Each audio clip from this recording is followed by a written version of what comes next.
Hello, class. I am Darian Davis, and I am here with my two partners. I'll let them introduce themselves. Robert Howard. Mario Trutanic. And today we are going to go over our leadership style debate. We are going to be arguing. I'm on one side, and these two gentlemen are on the other.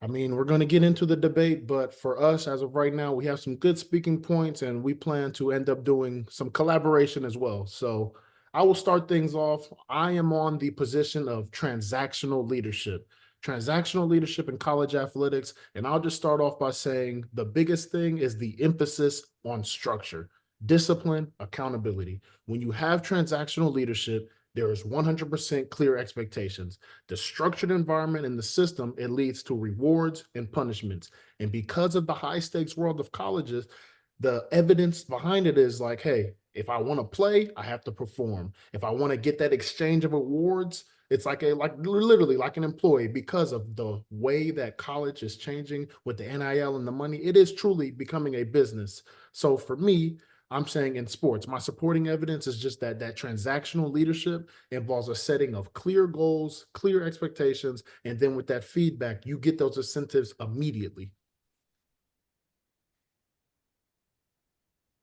Right. Well, I'm going to say, that in contrast, though, you're in reliance of external rewards and punishment, whereas, with transformational, we want to inspire the athlete through vision and growth and intrinsic movement or intrinsic motivation through themselves. So a lot of times it's as a college coach myself, I could see, how that athlete really needed that inner growth, that vision to speak with. So when I was a college coach, we would meet individually with every athlete and discuss their goals and their vision and what would make them motivated to grow. And I feel like that transformational leadership is going to really bring that out in those athletes. I 100% understand that. I'm on Robert's side with transformational leadership. I think I'm a coach for a long time, and when I first started coaching, I would probably say I was more of a micromanager and more towards the transactional side of things. And I started coaching high school. It's a little different game than when you coach college or pro athletes. So as I got into my coaching career and as I matured, it became less controlling of the environment. I kind of gave them my big thing with athletes today is you empower them, you want them to own their game, you want them to own the team. And I think that lends itself to higher performance levels individually and team wise. Similar to what Robert was talking about, like previously at my previous place of employment, I would meet with each player individually every week for 15 minutes. And it wouldn't be just talking about basketball, it'd be like academics, what their social life's like that kind of stuff. And then we had a team captain, like a council group of two or three that were team captains. And we would meet every Monday, like we would have dinner after practice, and we would just talk about their growth as leaders and how they see the team growing and what they need to do as leaders and the kind of the pitfalls and things that they see within the team. And I got that from a couple stops ago, and I wasn't like that when I first started coaching. I was more like transactional, like, on them, there's consequences to everything. Not much saying there isn't consequence to everything, but it was much more like hands-on with that stuff instead of kind of giving them a choice and giving them a say. But I think empowering them makes them more ownership of the team, ownership of themselves. I think it leads to more team cohesion and camaraderie because um, the coach isn't just hands-on with everything. Kind of they're there making decisions, they're there seeing things. The example I had with the cohesion part was Phil Jackson, and also with transformation he was Steve Kerr because they're kind of Steve played for Phil, so they're kind of hands off with that kind of stuff and ownership of the team. But again, those are pro athletes, so it's a little different than college where you're probably more transactional with stuff. Another part of transformational leadership, going back to the academic part and athletic part, is kind of balancing both of those, because they have to be able to do that at the college level. You're not going to, you have resources and people to help them, but I feel like you have to give them the ownership to make those decisions on their own, because ultimately when they get in the real world, it's not like that. Like, you don't do your job, you're gonna get fired.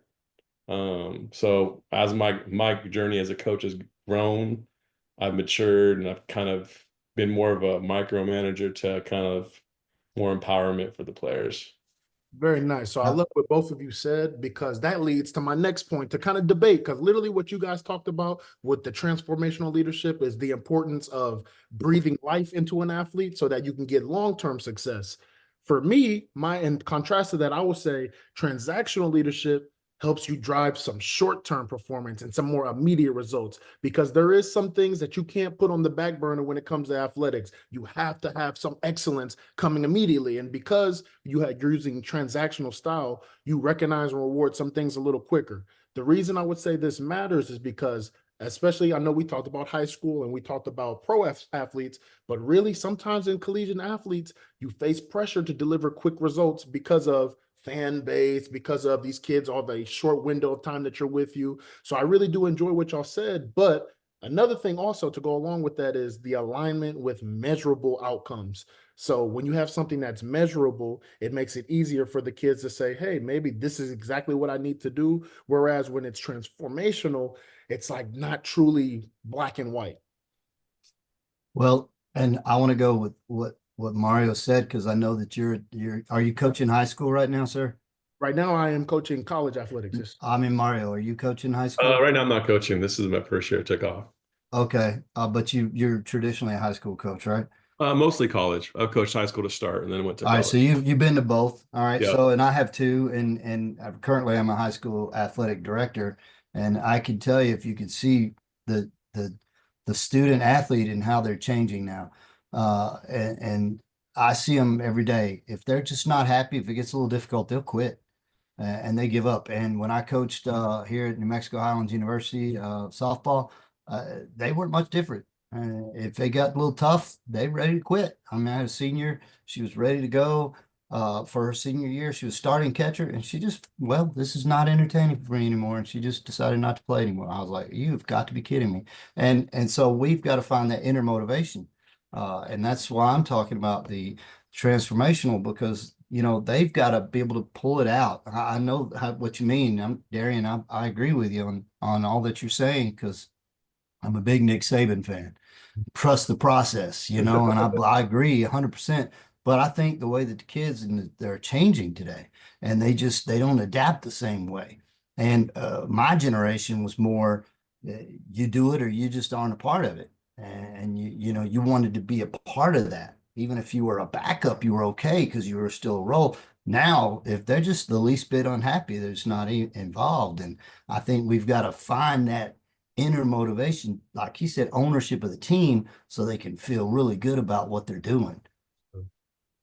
Darian, going back to another point of yours, I think you forgot when you go transactional leadership and you're in college, like, hey man, the coach's job is on the line. So like Mhm. there's gotta be certain things that you need to get done, because ultimately, like your contract, obviously divisions are level, like a division level, you're not division 1 level, you're gonna get like 4 or 5 years, where if you're at a lower level, you probably get more leeway with that. But like, yeah, I understand that transactional part.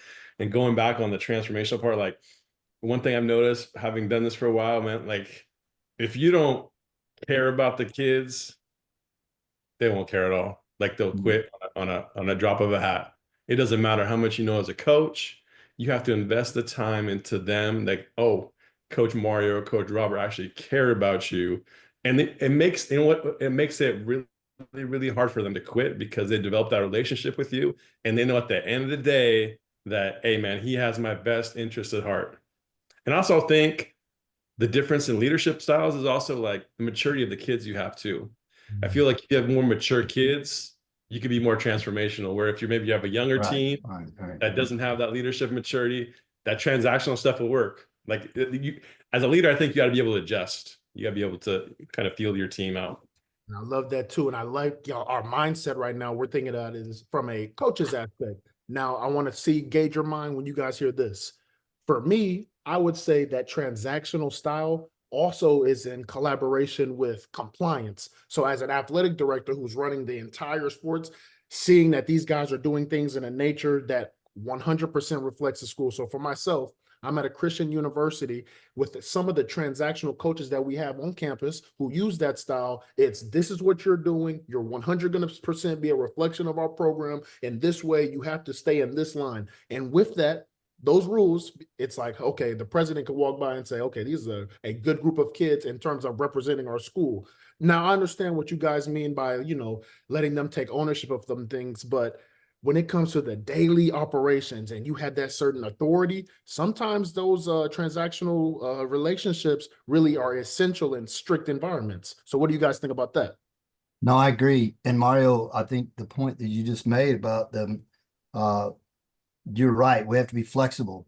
And as an athletic director myself, I can tell you that they even look to my leadership as well, the students, not just the coaches. And being on the sidelines for the whole football season. And we're in our final, we're getting stomped in the state playoffs pretty bad. And one of my players kept looking to me because he knew we had this relationship. He knew how I cared. And so he took ownership, and I'm telling you, he gave up his whole soul that game. He did not quit. We're down 60 and the man is still hitting like it's, we're ahead. And they will follow and fit that mold that you're talking about to be a part of the program, to represent your program. Also, if they've got that caring relationship too. Very nice. Yeah, going back, like transactional, I think is really good for short-term stuff. Like it's really kind of in the near future because transformational takes a long time to build. That's like a relationship. Those aren't built overnight. I can think of a kid I coached, 20 years ago at a public school, and her brother actually was a running back at USC. So went to the same high school. So she went to the high school thinking like, oh, like he was the big man on campus. He went to USC, and that's kind of like the footstep that she was following. She came into school the first year, she was ineligible. She had like a 1.4 GPA, played on the JV team basketball. I wasn't there. So the next year when I got there sophomore year, like everybody was telling me, hey, Daisy's got potential. She's athletic. She's 6'1". She could do this. She could do that. And I was like, but she was ineligible. Like no one spent time with her and like on her grades. So like from the very beginning, the first thing I told her was I could give two you-know-whats about basketball at all. So we just sat down, like we went to her counselor. She was a special needs kid. So we went down with the special needs counselor, sat down with her dad, and like came with the plan, like with grades, just grades. Didn't talk about basketball. And like she had like a 3.4 GPA that first year, played basketball flourish. She wasn't eligible the rest of the time. She went to she went to JC, didn't want to go after to her 4 year, but like just to see her develop that relationship, and we had it the whole time. And like when I got on her, she knew exactly what I was talking about, and it was never, you know, something like talking back to me or like you don't know what you're talking about, because that first meeting was like, hey man, I care less about a basketball player, I care about you as a person. No, that's beautiful. I can say this from my experience. So to give my final viewpoint is I'll say this from my own experience, I have been blessed with some amazing coaches. Every single one of those coaches have been very transformational. They are the reason that I am a coach today. They are the reason I work in sports today. But to go along with that, from with all what we are saying, I want to know if you guys agree that while transformational, maybe we can lean on that as a group, right? But there are some times where transactional focus can actually help as you're doing both. That way, so you can focus on some short-term performance things, some long-term things, and the merge of both styles and that mix may be the most effective strategies. Because there are some times where, like you said, you need to really bring in some, just give a kid some love, just love on them, right? But there are also some times where you need to foster some more, strict things. So what do you guys think about the collaboration of both at the same time in one program? I think if you're going to be effective, truly, you need to be able to be flexible and be both. You need to adapt transactional at the time when it's necessary to reach those goals that the short term, the goals, the trust the process. You know what I'm saying? And then with the transformational, that's the long term building the relationship. That's the love. That's the trust that you build, and that's what you get them to run through walls for. So you're 100%. I think a good, true, good leader is going to bring both in, and use them as needed as they adjust. And like you can't have the ego like, hey, this is the only way that's gonna work. Like you gotta be able to like, hey, step back, go. I gotta put my ego to the side and be able to be, you know, 2 or 3 different leaders, whatever my team needs. And like the transactional stuff, like I'll give you an example. Like I was coaching at a really highly academic school. So these kids are they have 4-point GPAs. So like the one thing that helped them, this is transactional in practice, because you know, like when you go to practice, they don't know where they stand with you all the time because you're practicing. Like we would chart practice. Everything was charted from shots to rebounds to hustling to talking, not diving on the floor. Like everything had a point value.